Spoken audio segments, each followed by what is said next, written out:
6-inch lifts, so 6 inches thick. They would then drive a vehicle that towed We're an E. these scanners. They basically scan for radiological activity, and when they found impacted soil, they would remove that small portion of soil and stick it to the side, and they would dispose of it differently than the rest of the soil. So it's kind of a neat area. I mean, it shows you the immenseness of the environmental work that has gone on out here. I mean, this is truly the billion-dollar base.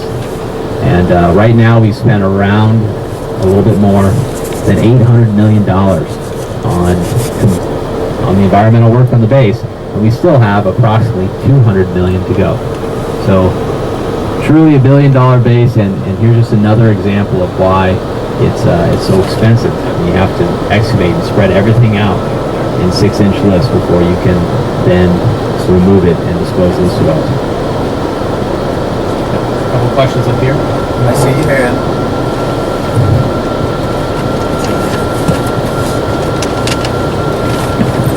Is this the part of the shipyard that burned for years? It was on fire forever? I think you're referring to the old area that was a landfill, and it did catch on fire because of methane, I believe, that was being produced as part of the waste. So that portion is a little more east, and the Navy regularly monitors for landfill gases to make sure they don't build up, so that situation will never happen again. Piggybacking on that, again, rumor has it that was what she was just referring to was a place where they dumped animals that they had they had experimented on radiologically.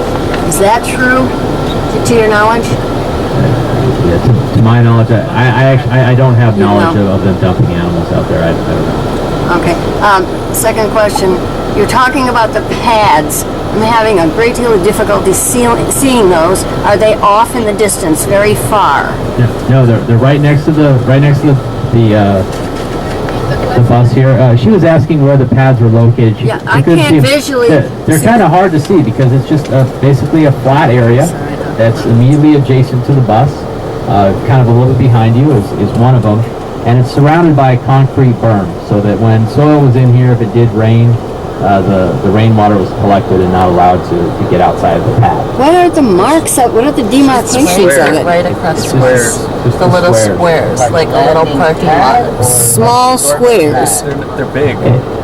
This would be just See a the rim, flat the concrete area rim? to roll out soil. That's what That's all it is. So there's not a lot to see. It's like a sieve. not absorbent. No, it's not an absorbent pad. And so they're pads. They lay the stuff on it and test it. Is that the idea? Yeah. The question is that they're pads that they lay the dirt on it. And then test it. That's correct. They spread out all the soil that we remove. We excavate all the soil we dig out. We spread it out in 6-inch lifts and then test it. Another thing of interest over here is you can see kind of the post-apocalyptic Candlestick Park there, where it's been ripped down in the distance, and it's kind of crazy looking.